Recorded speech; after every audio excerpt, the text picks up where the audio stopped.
Fruities, we'd like to tell you about a new show from our pod pals at Killer Podcasts. Carol Costello presents Blind Rage. In this podcast, veteran journalist Carol Costello revisits the first big assignment she covered as a 22-year-old novice reporter, Phyllis Cottle's brutal attack. After decades of covering every crime imaginable, this is the one that has always stuck with her. Phyllis Cottle was a working mother. Then in March of 1984, she was tortured and left to die in a burning car. Oh my God. That's horrifying. Yeah. Yet she survived. Whoa. Yeah. Doctors and law enforcement had never seen a living victim in this bad of a condition. Detectives referred to her as a living homicide victim. Can you imagine? No, I cannot. But Phyllis refused to be a victim and used her platform to become an advocate for other survivors, which is why I have already subscribed. Blind Rage is a story of survival, fury, and triumph. And you can listen to the first episode now wherever you get your podcasts from. This podcast contains adult themes and language, and some of the things that we discuss may be disturbing to some listeners. In this podcast, we discuss sexual assault, torture, race, and murder. Listener discretion is advised. Please take care of yourself.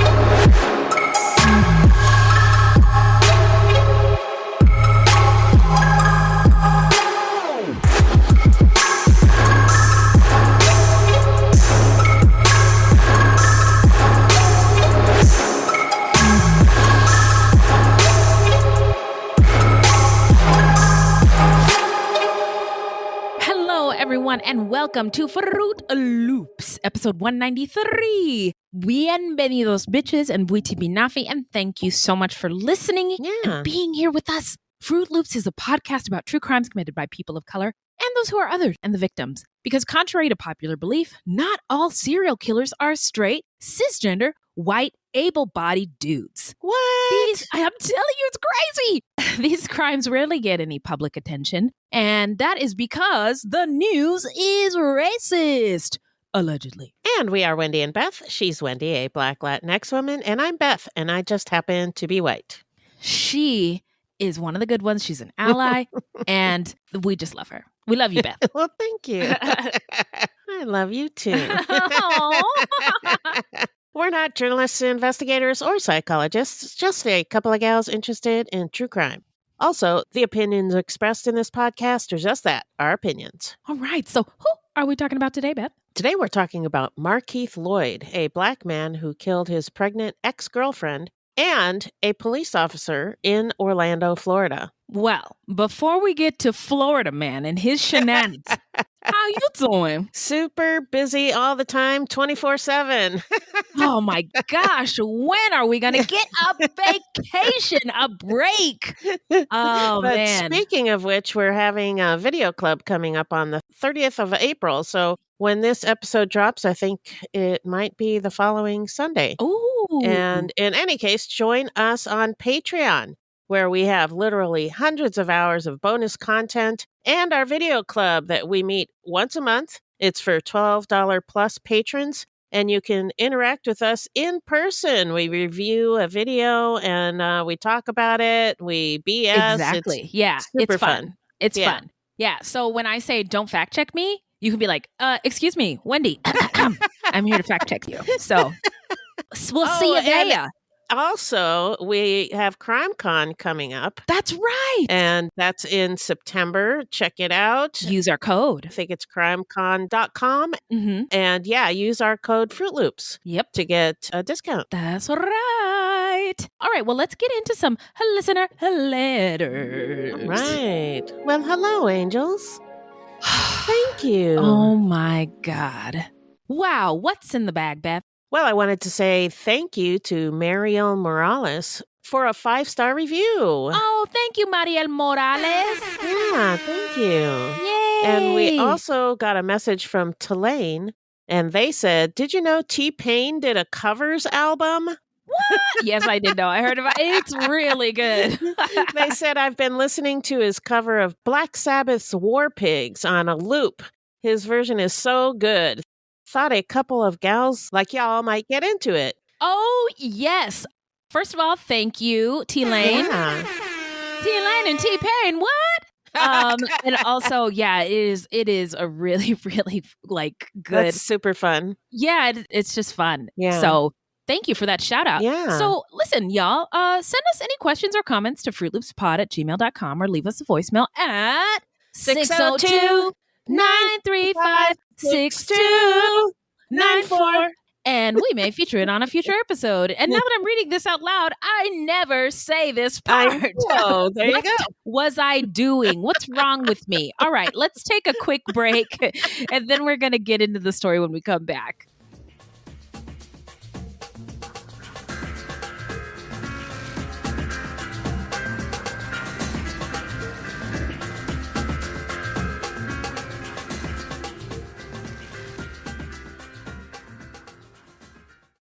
This episode is brought to you by BetterHelp. Getting to know yourself can be a lifelong process, especially because we're always growing and changing. You know, my therapist blew my mind this week when I was about challenges with my new job and like imposter syndrome. Yeah, like, I got that. Afraid that they're going to find out Wendy's really a big dummy. She's fired.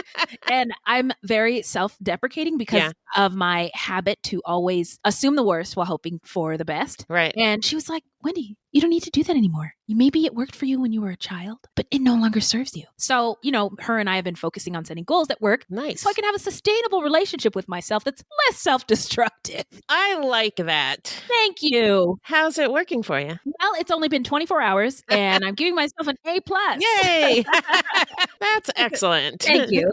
You see, Fruities, therapy is really all about deepening your self-awareness and understanding. And it's helpful for positive coping skills. That's right. Because sometimes the way that we learned to cope when we were younger doesn't benefit us anymore. But it's hard to realize what we're doing until we talk things through with a therapist. That's brilliant, Beth. So if you're thinking of starting therapy, give BetterHelp a try. It's entirely online, designed to be convenient, flexible, and suited to your schedule. BetterHelp connects you with a licensed therapist who can take you on that journey of self-discovery from wherever you are. Just fill out a brief questionnaire to get matched with a licensed therapist and switch therapists anytime for no additional charge. Discover your potential with BetterHelp. Visit betterhelp.com/fruit today to get 10% off your first month. That's BetterHelp, HELP.com/fruit. The year goes by fast, especially if you're a business owner. Can you believe it, girls? It's already the second quarter. Santa Maria. That's right. 2023 is well underway. So don't wait any longer to level up your small business and set your year up for success. Get ahead of the competition by using Stamps.com to mail and ship. Now, we've been using Stamps.com for years at Fruitloops Pod. And if you've ever received a thank you or merch from us, we did that with Stamps.com. And did we mention that we love Stamps.com?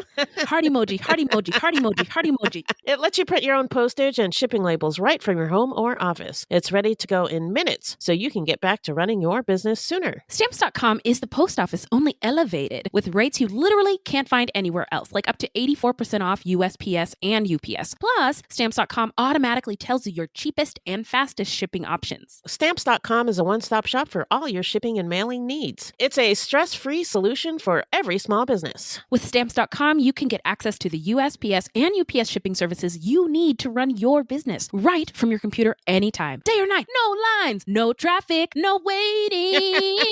Set your business up for success when you get started with Stamps.com today. Sign up with the promo code Fruitloops for a special offer that includes a 4-week trial plus free postage and a free digital scale. No long-term commitments or contracts. Just go to Stamps.com, click the microphone at the top of the page, and enter code Fruitloops.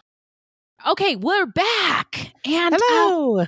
Remind us, Beth, who is our subject again? Markeith Loyd, a black man who killed 2 people and wounded a third in Orlando, Florida. And at first I thought this was going to be a short episode. Yeah. But it turned out there was a lot to talk about with this one. So much. Yeah. Femicide, justice, all the things. All the things. So let's get into some stats. Well, according to researchers from Harvard T.H. Chan School of Public Health, Pregnant women or women who have recently given birth in the United States are more likely to be murdered than to die from an obstetric cause. Wow. That's crazy. And these homicides are linked to a mix of intimate partner violence and firearms. The United States, the greatest country on earth, I'm just kidding, has a higher prevalence of intimate partner violence than comparable countries. Yeah, look at all the things we're winning in. Women dying, guns, and intimate partner violence. Yeah. Wow. So such violence is often fatal, and it frequently involves guns. And Black women face substantially higher risk of being killed than white or Latinx women. Yeah, it's terrifying. Staggering. Yeah. Laws restricting women's access to reproductive care and abortion can place women at further risk, since control over a woman's reproductive choices often plays a role in intimate partner violence. And lenient firearms legislation can also increase that risk. And just a quick culture corner on reproductive rights. Black women, since we were brought here, have not had control over their bodies. During enslavement, they were told who to have children with, how many children to have. Once their children were born, they were sold. And so this attack on reproductive women's health is not new to Black women. Yeah. But it doesn't make it any less fucked up. No. So let's get into the setting. All right. What do you got, Beth? So Orlando, which is located in Central Florida, is the setting. Ooh. And Florida heritage and history begins with the early Native Americans who dwelled in this area before European invasion. At the time of European contact, there were 3 large Native American cultures in Florida. The Temecula in northeast and central Florida, the Appalachee in the Big Bend area, and the Calusa in South Florida. Okay. In 1513, Ponce de León claimed Florida for España. And throughout the 16th, 17th, and 18th centuries, most of the indigenous peoples of Florida died from exposure to infectious diseases brought by Europeans, European conflict, or they were absorbed into the mission villages of Spanish Florida. Same thing happened in Texas. We talked about that a few episodes ago. We did. You're right. Thank you. In the 1700s, bands of Creek from Georgia and Alabama migrated to Florida due to conflicts with Europeans and other tribes. Native Americans in Florida became collectively known as Seminole. Enslaved people who escaped from the 13 colonies often headed to Spanish Florida. The Spanish authorities offered them freedom if they converted to Catholicism and served in the colonial militia. Some found refuge in Seminole tribes, and they are now referred to as Black Seminoles. I watched a whole documentary about Middle Florida. Oh, Middle Florida. Middle Florida, and as it relates to Black people and slavery. And Florida is really far away from the north, really far away from Canada. And enslaved people who wanted to leave Florida to try to escape to the north, it was incredibly dangerous and deadly to do so. So, you know, sometimes I just really hate these history parts because they make me so mad. Sorry. So in some cases, Seminole communities also practiced slavery. But their system of slavery was much different from the English and Spanish ones. Enslaved people had to surrender a portion of their harvests to the Seminole, but they lived in their own villages without oversight. And today, Black Seminole descendants live primarily in rural communities around the Seminole Nation of Oklahoma. The end of the French and Indian, or 7 Years' War, resulted in the transfer of Florida from Spain to England. The colony was divided into East and West Florida. James Grant, governor of British East Florida, encouraged white settlers to set up plantations using enslaved labor. Why couldn't they just do it themselves? Anyway, the area's Black population quickly rose, and so did the number of enslaved people who escaped to join free communities. Florida remained loyal to England during the American Revolution. And when the Treaty of Paris ended the war, it allowed Spain to reoccupy Florida. Most of the English settlers in Florida then left for England or the Bahamas. Georgia slave owners frequently conducted slave raids across the border into Florida, and a series of cross-border skirmishes escalated into a war in 1816 when Andrew fucking Jackson invaded Florida over Spanish objections in pursuit of the Seminole. Jackson burned native villages, hanged 2 British subjects, and captured St. Mark's and Pensacola. Andrew fucking Jackson really hated Native American people. He hated anybody who was not white. Anybody and I think of I've color. said this before. Like, yeah, he was so racist for the time that people were like, bruh. even for the time, people were like, whoa, he's That's a a bit OD. much. He's doing a lot. And it's really funny when I think, because 45, aka 9, Right. used to compare himself to Andrew Jackson. Oh, God. Which isn't a good thing. No, and it's not too far afield. Nope. In 1824, Florida became a U.S. territory with Andrew Jackson as its first governor. The Seminoles were coerced into leaving their lands in the Florida Panhandle for a large reservation in the center of Florida. Florida became a state in 1845. The U.S. Army built Fort Gatlin south of the present-day Orlando city limits. By 1840, a small community had grown up around the fort.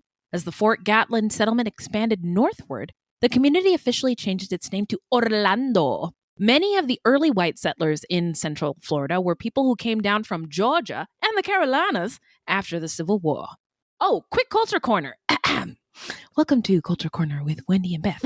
So the economy of enslavement and oppression at the time in the 1840s included the plantations, the black bodies, and the goods that they were harvesting and planting. But the economy also required other things to support that business. Banks, insurance. I see you, Wells Fargo. I see you, all the other insurance companies who've been around forever, including during the time of enslavement, as well as slave catchers, aka police, to maintain this economy. And on top of that, there were laws that governed the movement of black people. So any white person was deputized in a way and could ask for the black person's papers. Otherwise, the black person could risk being arrested or captured. So today, Orlando's economy is mainly tourism, but the goods, aka the experience, comes at the expense of poor people and BIPOC people who can't really afford to visit or live near the happiest place on earth. And they're currently facing this legislation by Ron DeSantis to make it the most dangerous place, instead of the happiest place on earth, the most dangerous place on earth for anyone who's not white, cis, male, wealthy, or differently abled. And so the economy still thrives on the backs of those who are lower castes in our society in Orlando, in Florida. And I just thought that was an interesting thing to point out. I hope you find it interesting too. I'll shut up now. Yeah. In 1880, some formerly enslaved people founded Jonestown, a 12-block black community near the banks of Fern Creek, about a mile east of Orlando's downtown. At that time, black people typically lived on the outskirts of cities, separated from white people, but close enough to do their work. Aha. Okay. By 1891, 21 families lived in Jonestown. Eventually, Jonestown had more than 70 houses, 1 school, 2 churches, and 6 commercial establishments. 2 churches. Wow. 2 churches. 2 whole churches. By 1939, Orlando was building public housing for black residents on the west side of Orlando's downtown in the Paramore district, with the railroad as the unofficial dividing line. White people got big mad because they thought it was unfair, and they demanded a similar area for low-income white families. Why can't you all live together? Huh? Right. About that? There's plenty to go around, y'all, if you didn't have this stupid racism disease. Yeah. They also wanted to relocate Jonestown residents from the east side to the west side of town. So when a Jonestown house burned down in 1939 and work began to rebuild it, a delegation of white residents protested to city officials, citing the poor condition of neighboring structures, and the city withdrew the building permit. In fact, Orlando had a plan for the complete removal of Jonestown, and this is not the only town where this happened in the United States. Yep. A low-cost housing project for white people would replace it and eliminate what Colin Murchison, the executive director of the Orlando Housing Authority, called a quote-unquote cancer. Jeez. The Morning Sentinel, also, we see you. Yeah. Your white supremacy is showing. The Morning Sentinel also proclaimed that black people would be happier in Southwest Orlando with, quote, others of their race, unquote. And now Jonestown no longer exists. Look how happy they are. They're singing. Yeah. Oh, God. Yeah. Some of the predominantly black communities in Orlando are Richmond Heights, Washington Shores, Carver Shores, Ivy Lanes, and Malibu. all located in southwest Orlando. The Carver Shores neighborhood borders downtown Orlando. Orlando is in Orange County, but directly to the west of Orange County is Lake County. In 1949, 4 young Black men were falsely accused of the rape of a white woman in Lake County. After the false accusation, enraged white residents went on a violent rampage, shooting at and burning the homes of Black residents. One of the falsely accused young men, Ernest Thomas, escaped from the county jail and was shot dead by an angry mob of 1,000 men, led by the Lake County Sheriff, Willis V. McCall. Oh, boy. Thomas was shot 400 times. Oh, my God. He had to have been basically a sieve. Disintegrated, yeah. Yeah. The 3 other young men, one was actually a boy of 16, who had been falsely accused, were beaten into giving false confessions and quickly tried and convicted by an all-white jury. It really breaks my heart, especially after the news. We'll talk about it on Thursday, but that young man who was shot by that white man, he just went to go pick up his brothers at a nearby house and was shot in the head through the door for ringing up. It's dangerous out here for us. So Charles Greenlee, the 16-year-old, was sentenced to life in prison. Samuel Shepard and Walter Irvin, both Army veterans, were both sentenced to death after serving their country. Can you believe the treatment? Yeah. The U.S. Supreme Court reversed their convictions and ordered a new trial. But during their transport from the county prison for court proceedings, Sheriff McCall, that guy who led the 1,000 men and shot Thomas. Sounds like an upstanding man of the law. Yes. Yeah. You can trust him. Of course. Sheriff McCall claimed that the pair tried to escape and he shot both of them, killing Shepard. Wow. Irvin played dead, survived the shooting, and was tried again and sentenced to death. Wow. Yeah. Irvin received a last-minute reprieve from execution, and his sentence was commuted by the governor. Greenlee and Irvin were both granted parole in the 1960s. Irvin died in 1970 and Greenlee in 2012. Wow. The Groveland Four, as the men became known as, were finally given a formal apology from the Florida House of Representatives on April 19th, 2017, nearly 70 years after they were first accused. And of course, they were dead. So, yeah, I don't know what good it does, but it's certainly a step in the right direction. Yeah. I have a whole list of other grievances Florida specifically should apologize for. Yes, for lots of stuff. Yeah. Yes. So now we're going to get into Markeith Loyd's early life. So Markeith Loyd was born on October 8th in 1975 in Orlando, Florida. Markeith grew up with his 4 siblings in Orlando's Pine Hills and Carver Shores neighborhoods in conditions his sister Tanya Loyd described as, quote, survival of the fittest, unquote. One acquaintance described Markeith as being very smart, but he reportedly had a traumatic upbringing, including seeing a friend and a cousin murdered. Wow. A forensic psychologist later commented that he grew up in, quote, practically a war zone, unquote. That doctor said Loyd had chronic post-traumatic stress disorder caused by a life of traumatic events. But I hope people understand that the war zone that he lived in was created by circumstances set that we described in the setting. Yeah. In Pine Hills, which began as a white upper-middle-class suburb, the Lloyds were reportedly the only Black family on their block, and the siblings said that they had to be inside their home before sundown because the Ku Klux Klan members were known to walk the street. Oh, my God. That is terrifying. Yeah. Their mother, Patricia Loyd, later said that she was physically abused by her husband, Markeith's father. She also admitted that she abused her own children. When the siblings didn't do their chores, their mother would punish Markeith and his older sister Dana by hitting them with switches, extension cords, and belts, as well as not allowing them to eat. And that is not a good punishment. Don't punish your kids by not allowing them to eat. That's not good. Yeah. But before the not allowing them to eat, I was thinking switches, extension cords, and belts. What's wrong with that? Yeah, that's all bad. That's all bad. But apparently, yeah. I don't do that to my kids, but my ass has been torn up by several switches and belts. And look at me now. Look at you now. So when she became a single mother, she began neglecting her kids and would disappear for days. So Markeith stepped up and became kind of a pseudo-parent. But he was just a kid. So he had to resort to stealing food and clothes to provide for his siblings. Never a good position for a child to be in. No. Really fucks him up. Yeah.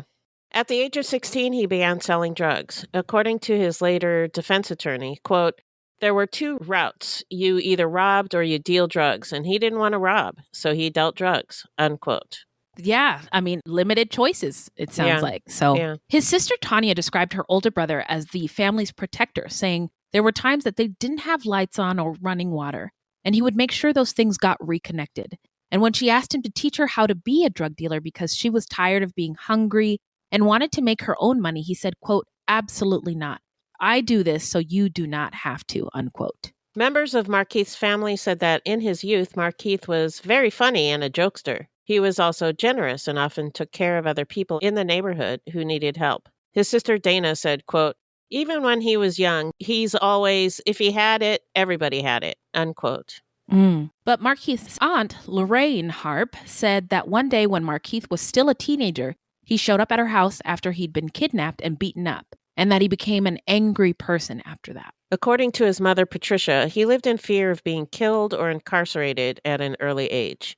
And I can imagine that for a Black man, that's pretty common. A lot of Black people. I pray that my kids make it to their 30s. Yeah. I think that's something that a lot of Black mothers worry about for their children. Yeah. Mm-hmm. A clinical psychologist who later evaluated him for trauma and PTSD said, quote, "Mr. Loyd spoke about very intense emotional experiences that he had as a child in relation to a couple of movies. Specifically, one of them was Roots, another one of them was Mississippi Burning," unquote. Wow. Those movies are intense. And very intense.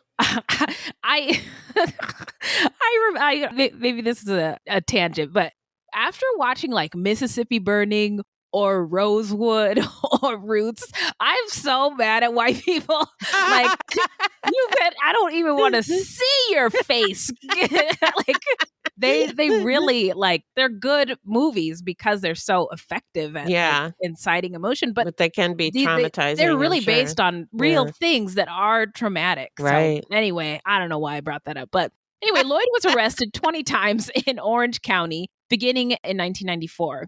And in 1996, when he was 21, Loyd and 3 others were charged with murder after 24-year-old Keith Hall was shot several times over drugs on November 17th in 1995. But a 15-year-old witness later said that she lied about key information and the case was dropped. During the mid-90s, Loyd pleaded no contest to resisting arrest without violence and was found guilty of carrying a weapon openly, battery, and trespassing. In January 1998, he was sentenced to 4 years and 15 days in prison for battery on a law enforcement officer and resisting arrest with violence. In 2002, a corrections officer filed charges against him for battery while he was incarcerated.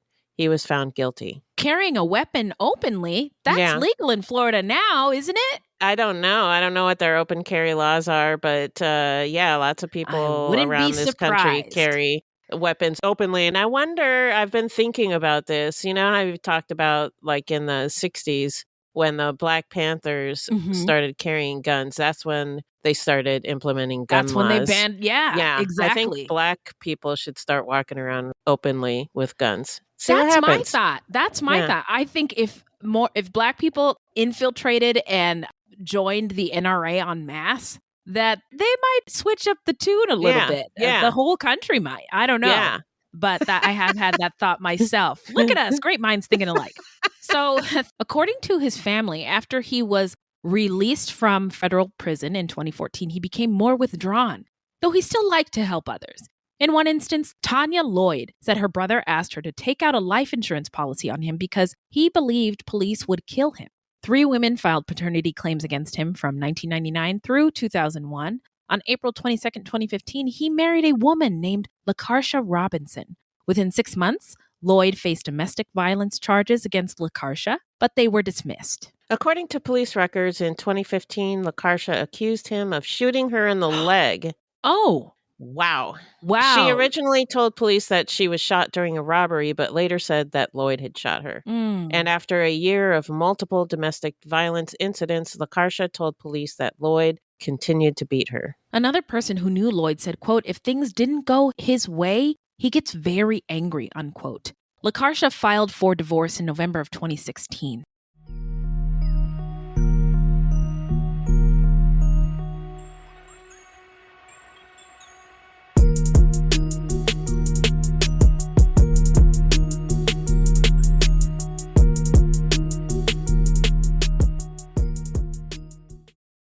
Something is creeping in, don't follow it down. 24 hours ago, I found out the person that I've been dating for the last 6 months is a con man.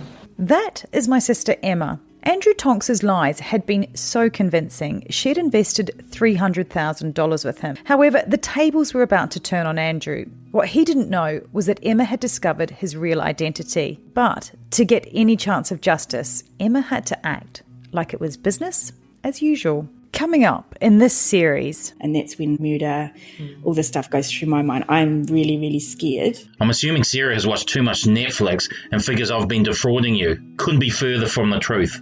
That's what this was, a real-life story that seems so unbelievable, but it was actually true. A true story that all starts with one simple swipe to the right. I'm Sarah Ferris. And I'm Emma Ferris, and this is my story, Conning the Con. So now let's get into the timeline. Hit it, Beth. In 2016, when Loyd was 41, he met 24-year-old Sade Dixon through Facebook. Wow. She was a mother, a sister, a daughter, and an aspiring model and actress. Sade worked on breaking into the business for a while before opening her own skincare and hair care business. She had also decided to get her real estate license and had just passed a course in preparation. Good for her. In a DM, Loyd told Sade that she was cute, but, quote, "What's your credit score?" unquote. Which I think might sound weird, but That's very weird. It is, but it's definitely to the point. And, no fucking around, right? Let's get down to it. Are you a responsible, good person? Yeah. So Loyd said when he met Dixon, he wasn't just looking for sex. He wanted a family. But when he met her for the first time, she came out wearing booty shorts. And he said, quote, "Queens don't dress like that. That's exposing yourself to the world," unquote. Well, so don't date her. Yeah, fuck off. Fuck you. You can go over there. Go date and somebody me else, and my booty asshole. shorts will be, just fine over here.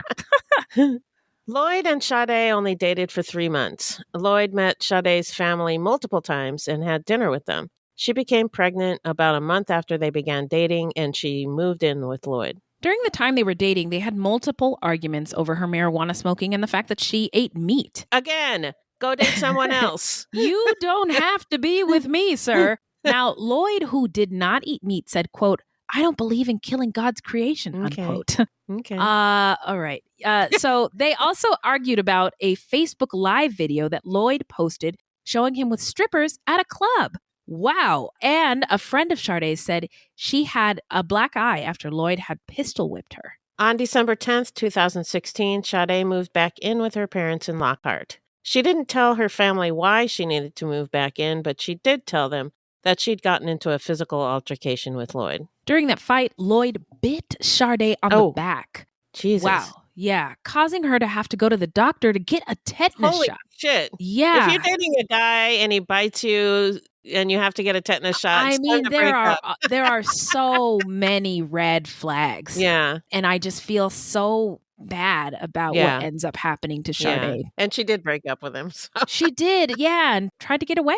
Move on. Yeah. Sade's mother was overjoyed when she moved back home, and she never liked Loyd and knew that he was being abusive towards her daughter. On December 13th, Sade was having dinner with her family at her parents' house. Present at the dinner were her 2 young children, her mother Stephanie, her father Ron, and her 2 brothers Dominique and Ronald. There was a knock at the door, and Ronald answered it. It was Loyd. Sade stepped out to speak with him. Approximately 15 minutes later, Ronald looked outside and saw his sister and Loyd standing on opposite sides of the 2 vehicles in the driveway, and Sade appeared frightened. So Ronald walked outside to de-escalate the situation, and he suggested to the 2 that they separate. Loyd indicated that he was upset that Sade had been cheating on him, or so he said, and was smoking while she was pregnant.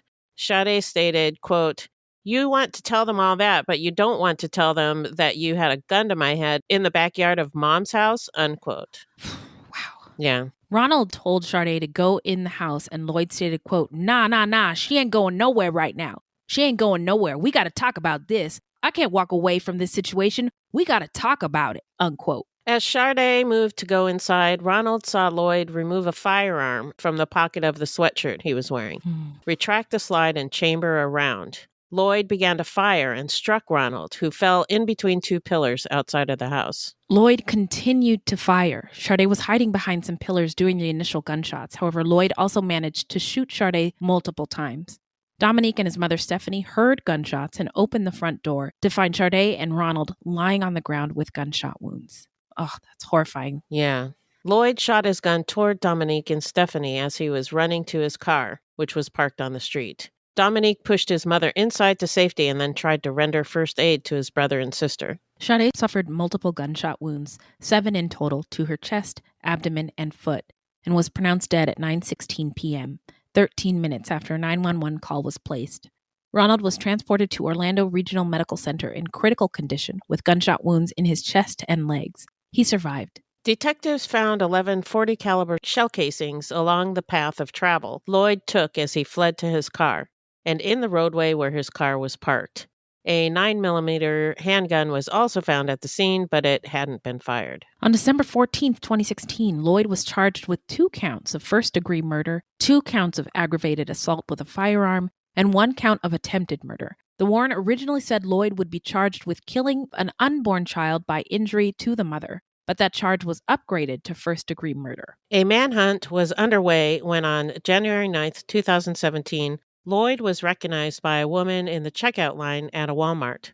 Moments earlier, that woman had seen an Orlando police officer walk out the door. So as soon as she was done checking out, she ran out of the store and told the officer Loyd was inside. The officer was Miss Deborah Clayton, a Black woman. She had been with the Orlando Police Department for 17 years. After graduating from the University of Central Florida, Deborah was hired by the Orlando Police Department in 1999. Deborah had a son named Johnny, and she'd gotten married about a year earlier to Seth Clayton. Seth said Deborah loved her job as a police officer, but, quote, it was worrisome. I worried about it when she went out at night, but it was something she was passionate about and something she wanted to do, unquote.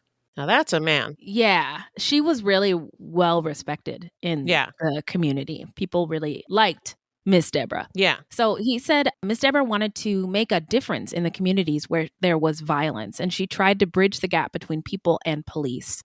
Her son Johnny said, quote, she loved people and she loved to save people and help people, unquote. Orlando Commissioner Regina Hill said that she made a difference in the community she served. At the time, Deborah was preparing to start a nonprofit to help bridge the gap between law enforcement and the community. That's good policing. Yeah, and think of the work that she could have done. She could have done. Continue to do. Officer Clayton called for backup. Security video showed Loyd emerging from Walmart, pushing a cart containing the items he just purchased. Officer Clayton confronted Loyd and stated, "Get on the ground." Surveillance footage showed that Loyd retreated behind one of the large pillars outside of the Walmart entrance and drew his firearm. Loyd and Officer Clayton circled around the pillar, and Officer Clayton wound up on the street side of the pillar without any cover. While Officer Clayton was on the radio informing dispatch of the events, Loyd fired toward Officer Clayton as she retreated, striking and fracturing her hip. Projectiles from Loyd's firearm struck several cars as Walmart patrons fled or sought cover. Loyd approached and circled Officer Clayton as she lay on her back on the ground, then shot her 4 times, the fatal shot hitting her neck. Officer Clayton fired her weapon 7 times at Loyd, but he was wearing body armor and was not injured. Oh, so he knew what he was. Yep. Yeah, he knew what time it was. So Loyd ran to a car parked in the lot and then casually left the area. He abandoned his vehicle in a nearby apartment complex and in the process fired several shots toward Captain Joe Carter, who was in an unmarked Explorer and had pursued Loyd into the apartment complex. Loyd then committed a carjacking at gunpoint, stole that victim's vehicle, and fled. Wow. So now we're going to get into the investigation and the arrest. A $125,000 reward was offered for any information leading to Loyd's arrest.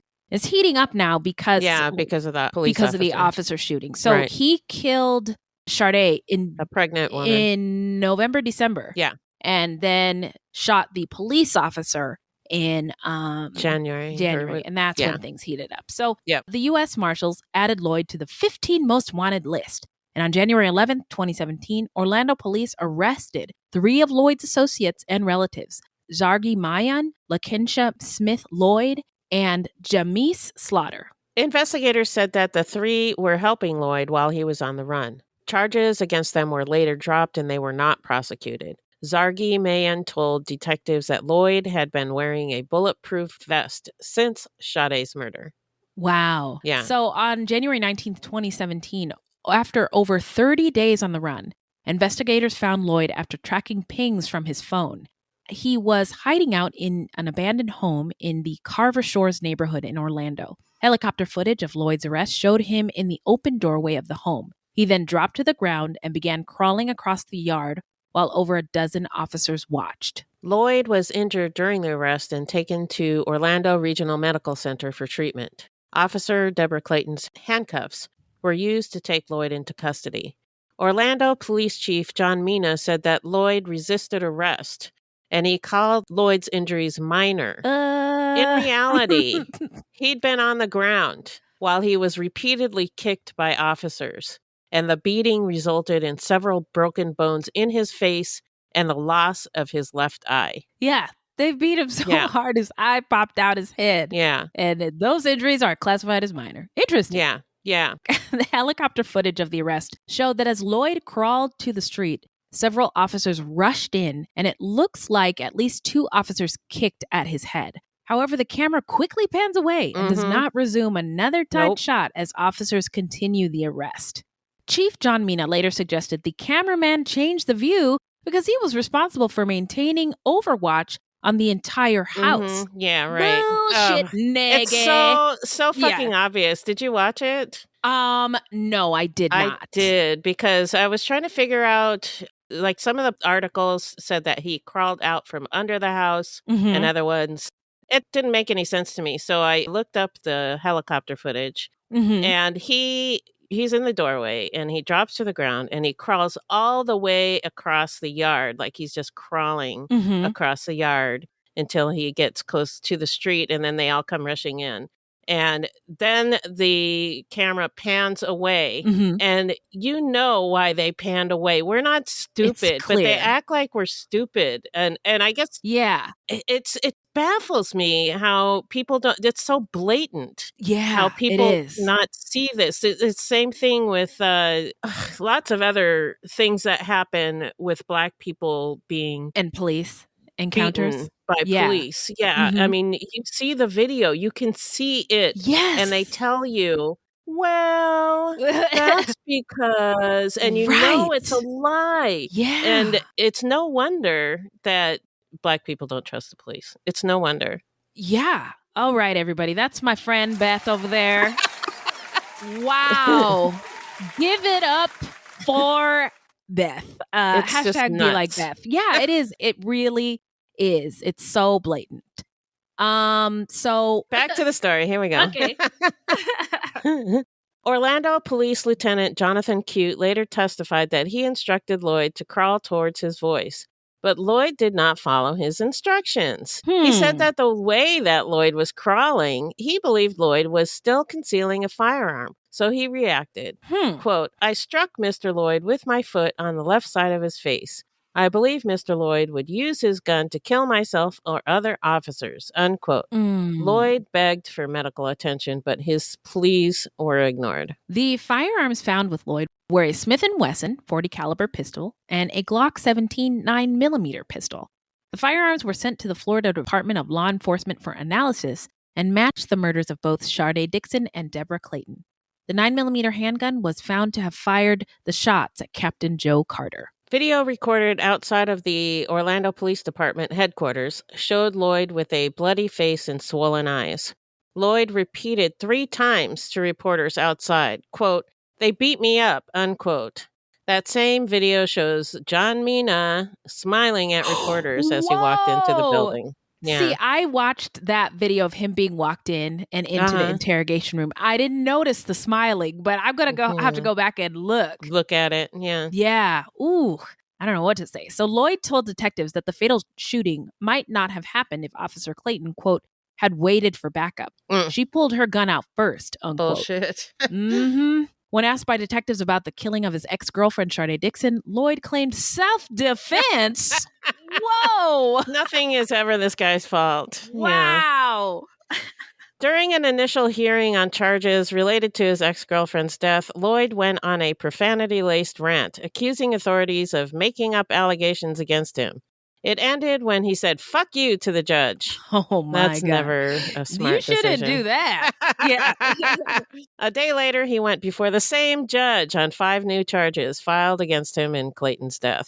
Loyd was charged with first-degree murder, attempted first-degree murder of a law enforcement officer, carjacking with a firearm, aggravated assault, and wearing a bulletproof vest while committing an offense. I didn't know that was against the law. I was thinking the exact same thing. I guess committing an offense is against the law, but but wearing a vest while you're doing it? Oh, wow. Sometimes these laws be just crazy. Yeah, well, I guess it makes sense, but, not really. I don't know. I don't know what I think about that. I didn't know. This is illuminating information. Yeah. So he was subdued during this hearing, but still interrupted the judge during the proceedings and refused to answer simple questions like, "What is your name?" "Fuck you." Jeez, Mr. Loyd.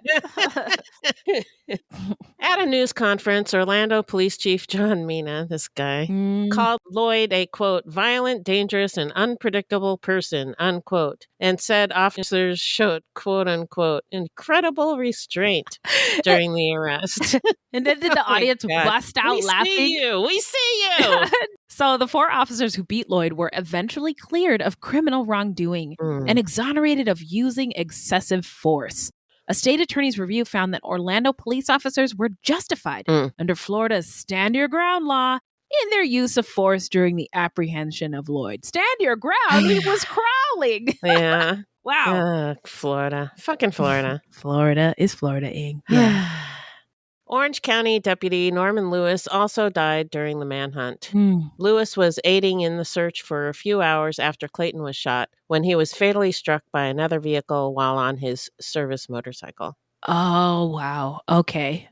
So now let's get into the trial. On March 16th, 2017, Florida State Prosecutor Aramis Ayala announced that her office would not pursue the death penalty in any case, saying that capital punishment is, quote, not in the best interests of this community or in the best interests of justice, unquote.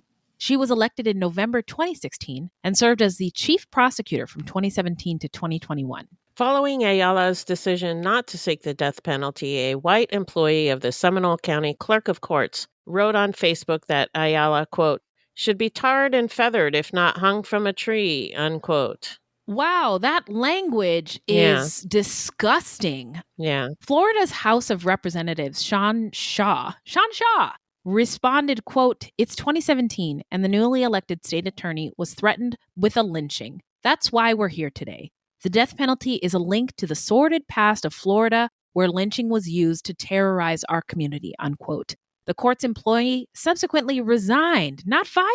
I guess, I don't know. It's Florida. It's fucking Florida. Yeah, maybe forced to resign. And good.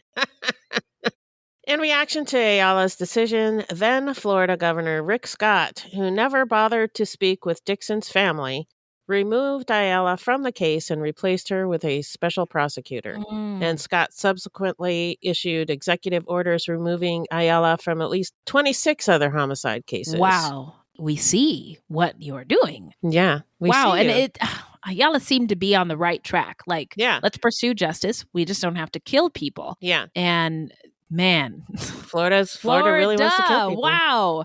How about Florida don't? Anyway,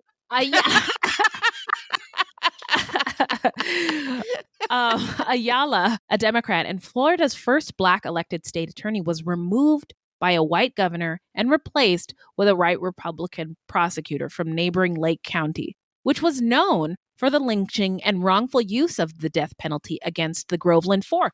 Oh, full circle moment. Full fucked up circle moment. Wow. Ugh. Yeah. Gross.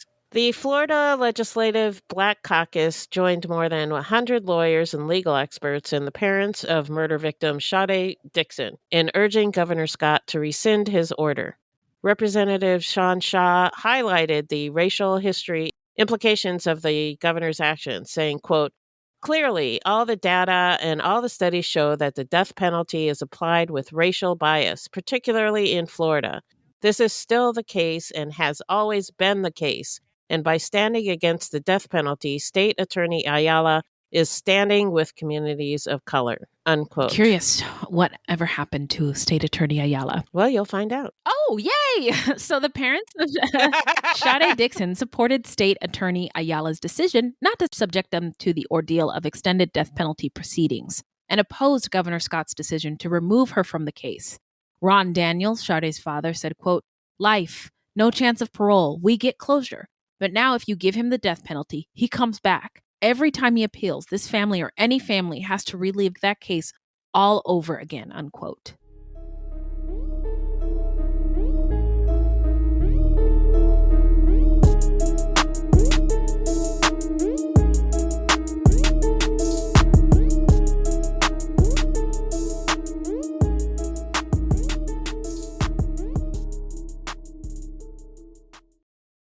The Supreme Court of Florida ruled against Ayala, saying that the governor was within his power to take cases away from Ayala because of her position on the death penalty. Wow.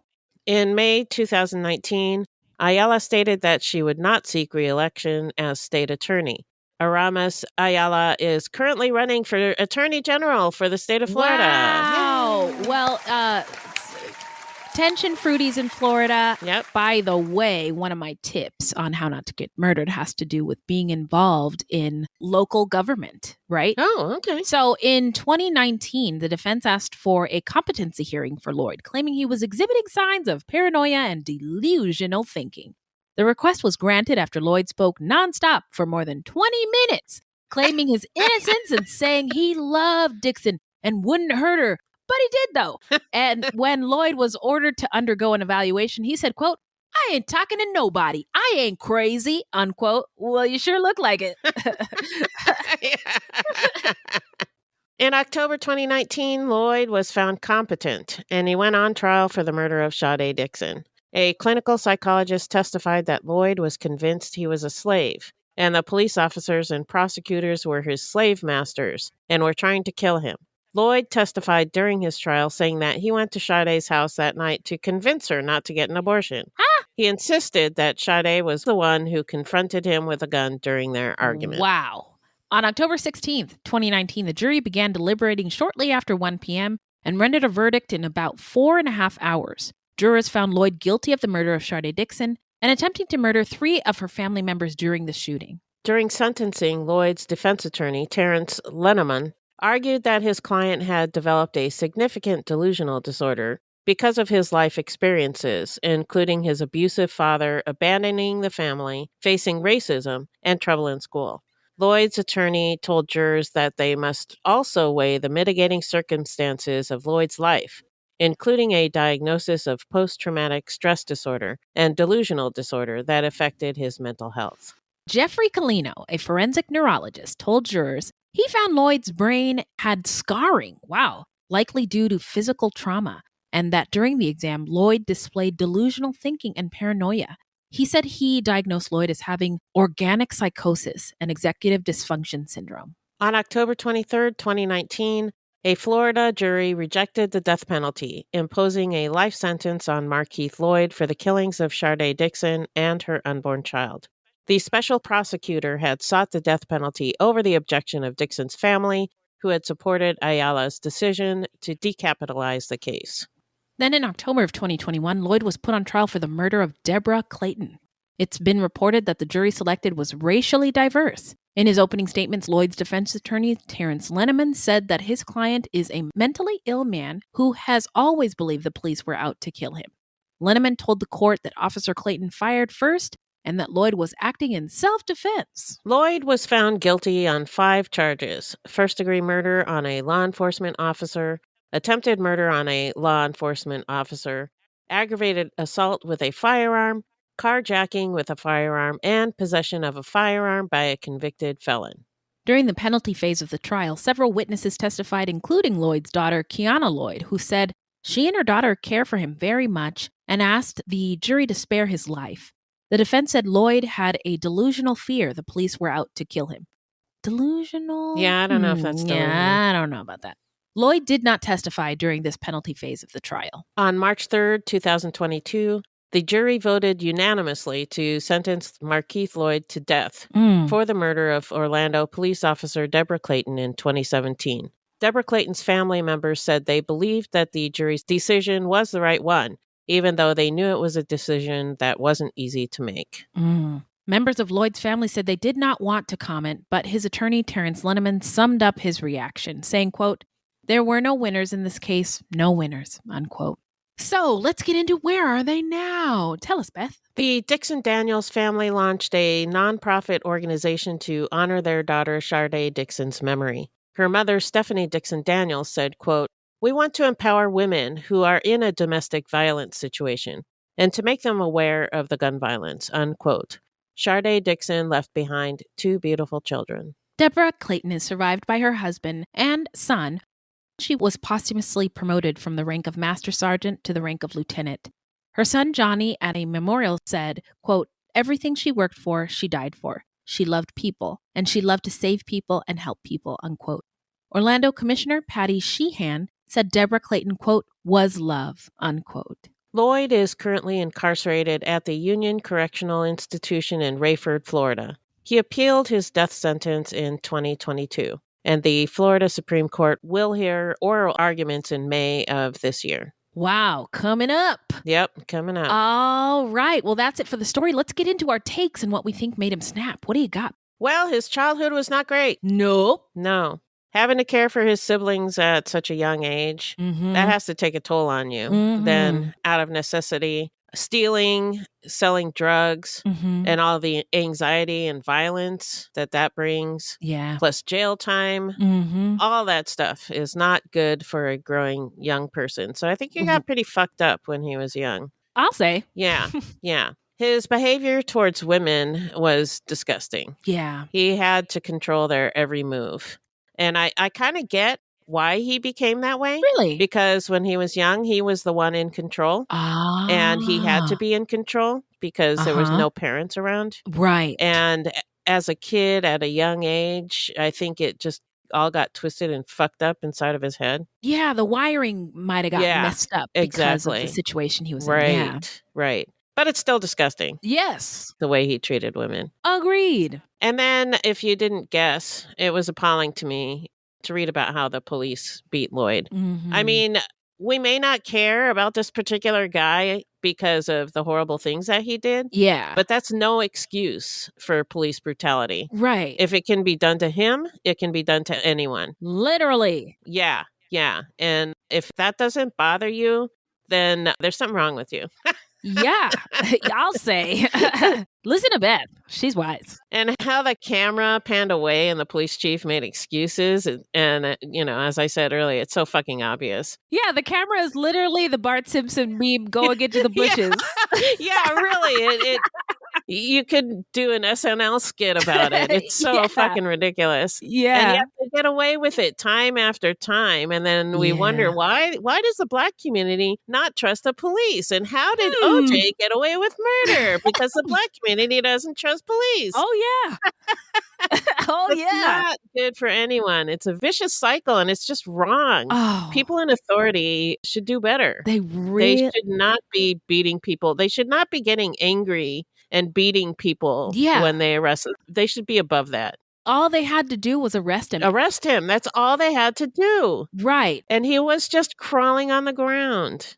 And law enforcement is able to show restraint. We've seen him do it with Dylan Roof. Do it. Yeah. And all the other white people. Yeah. Straight white males who commit heinous crimes. Yeah. Timothy McVeigh, I mean, I don't think anybody beat him up, and I get that they're maybe not exactly the same crimes, but heinous nonetheless. And the treatment of the perpetrators who are citizens, even though they may have done something bad, still there's a whole system that people are supposed to believe in. Yeah. But when police engage in this kind of behavior, and get away with it. Yeah. How can you? I mean, if they engage in this kind of behavior, they should be held accountable. I couldn't agree with you more. Yeah. So it was ironic, or I don't know if irony is the right word, but he murdered a civilian pregnant Black woman, his ex-girlfriend. Right. And it wasn't until like a month later that when he murdered a police officer who also was a Black woman, that the energy of the police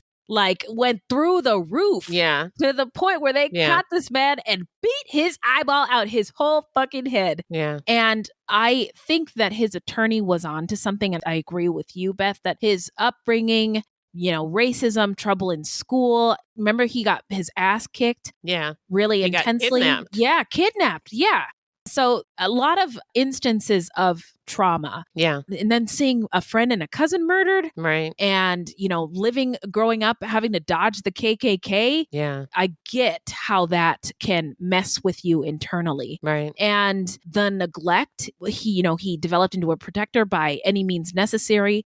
I also wanted to comment on the toxic masculinity of it all, his need to control, his deflecting of blame at every turn. But I also have to mention that Black men in particular, Black people have only been full citizens in this country since like 1960 something. Yeah. And sometimes it's not an excuse, but sometimes I'm like, I mean, oh yeah. They haven't had like a full generation of being full citizens in this Human country. Beings with rights and freedoms. Exactly. So it's just something to think about. Not an excuse by any means, but maybe somewhat of an explanation. And Sade and her family, I found it hard to find information about her and her family, like details. I saw interviews with them. I saw them on the stand. But most of the coverage on this case is about the perp and the police officer that was killed. Yeah. And it seemed unfair to me. Right. And so just thoughts and prayers to her surviving 2 kids, her brother and her family who are left without her. Shout out to them for being able to confront Loyd in court. Yeah. And that's all I got on my thoughts. Okay. Let's get into how not to get murdered. So, listen up, everybody. If you love true crime and you don't want to die, here's a tip for you. This segment is not intended to be victim blaming. We thought of this segment because I read somewhere that a lot of people listen to true crime because they want to know what they can do to be safer. This is not meant to blame the victims. It's just learning from other people's experiences. So ending violence against women is everybody's business, everybody's problem. There's lots of ways that we can all sort of contribute to helping fix this problem, including learning more about the issue, calling out sexual harassment, challenging beliefs on masculinity, supporting women's organizations, pushing for stronger laws. That boyfriend loophole is still a thing. What's the boyfriend loophole? If there's an intimate partner violence situation and the couple are married, the male spouse or whoever's perpetrating the violence can be prohibited from getting a firearm or have their firearm taken away. But if they're a boyfriend, not married, the law doesn't apply. Oh, geez. So that's the loophole. That's stupid. Yeah, it's incredibly stupid. And support women in leadership. I see you, Attorney General Ayala, not in Florida, but it's things like that. Supporting women in leadership really goes a long way. Yeah, we need women in control. Absolutely. Men have been doing it for a long time, and I gotta say, they're not great at this. So I've got a couple of links to some articles and resources on eradicating sort of violence against women. And then the number we've shouted out before, the National Domestic Violence or Inter-Partner Violence Hotline is 1-800-799-7233 or thehotline.org. It's free, it's confidential, it's available in 170 languages and is open 24/7. Nice. All that stuff will be in the show notes. All right. Now, it is shout out time where we shout out, any content by or about people of color, any marginalized folks, or any true crime goodies. One of our listeners, their partner is in a group called Negro Justice. And they have a new album out, and it's called Art of the Craft. And you can check them out at Negro Justice to buy the album, or you can listen to the album wherever you stream. But it is so good. Oh, nice. So I wanted to thank Aiko B for your partner for putting us on, because the vibes are undeniable on this album. Nice. Also, shout out to Kimberly Ann, who let us know and wants to let the Fruities know about North Carolina's first Black-owned children's bookstore. Oh, wow. And it is in the heart of downtown Raleigh. Holy shit, Nice. I didn't get the name of the bookstore. Hang on a second. Oh, wait a minute. And a lot of these bookstores, even if you're not in that community, you can buy from them online. Nice. It's called Liberation Station Bookstore. Nice. Liberation Station Bookstore. So those are my shout outs. Pretty sure that's all I have to say. What do you got? So I've been listening lately to the New Abnormal podcast. Oh. It's a podcast put out by the Daily Beast. Oh. And it's hosted by Danielle Moody and Andy Levy. Uh-huh. Danielle Moody's a queer Black woman, and I absolutely adore her. Oh. She's so smart, and she goes on rants, and I love it. We love a good rant over here at Fruit Loops. And I also found out just today that she also hosts a podcast called Democracy-ish, which I also listened to today with a co-host named Wajahat Ali. Oh. And they're both people of color. Oh. And they discuss things that are not covered by mainstream media and discuss how we can achieve multiracial democracy. Wait a minute. What? I think Danielle Moody also has another show called, I want to say, like Woke AF. It's very possible. She's got her hands in a lot of things. Yeah, she's really smart. She's no holds Super bar. smart. Love. Yeah. Okay, awesome. So those are, to recap, the group is called Negro Justice. They're at Negro Justice on Instagram, and their album is called Art of the Craft. And you can stream it wherever you stream stuff. The first Black-owned children's bookstore is in the heart of downtown Raleigh, North Carolina. It's called Liberation Station Bookstore, and you could also purchase books from them online, as well as a podcast called The New Abnormal. And what else? Democracy-ish. Democracy-ish, wherever you get your podcasts. Yeah. We're here. All right. Well, that's it. Where can the people find us, Beth? Our website is fruitloopspod.com, and we use Fruit Loops Pod for all of our social media. The footnotes for each episode can be found on our website. Plus, check it out for the different ways that you can support the show and become a Fruit Loops patron. You can also support us by supporting our sponsors or by giving us a 5-star review. Please do. Correct. Please do. We love getting those 5-star reviews. Now, this is a weekly podcast, and new episodes drop every Thursday. So until next time, look alive, y'all. It's crazy out there.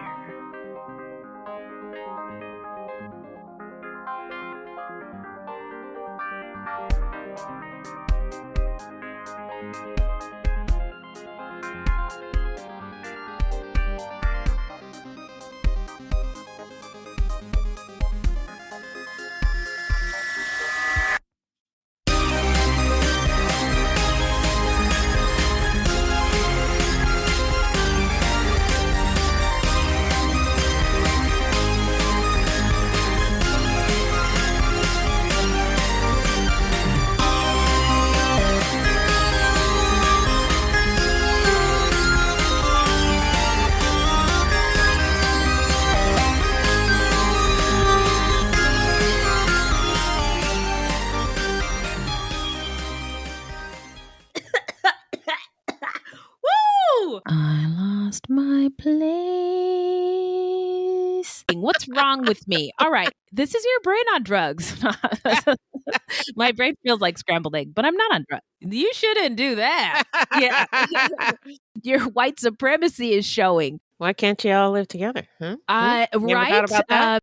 I guess, I don't know. It's Florida. It's fucking Florida. How about Florida don't? Anyway, Andrew fucking Jackson. Andrew fucking Jackson. He was so racist for the time that people were like, Bruh. What is your name? Fuck you. Jeez, Mr. Loyd. If that doesn't bother you, then there's something wrong with you. Yeah, I'll say. Listen to Beth. She's wise. Again, go date someone else. You don't have to be with me, sir. Me and my booty shorts will be, just fine over here. Something is creeping in. Don't follow it down. 24 hours ago, I found out the person that I've been dating for the last 6 months is a con man.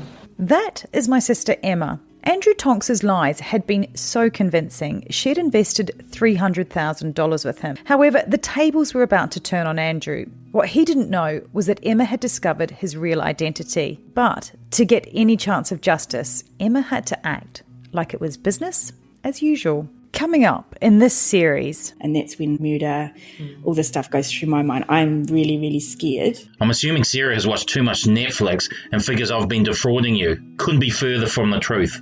That's what this was, a real life story that seems so unbelievable, but it was actually true. A true story that all starts with one simple swipe to the right. I'm Sarah Ferris. And I'm Emma Ferris, and this is my story, Conning the Con.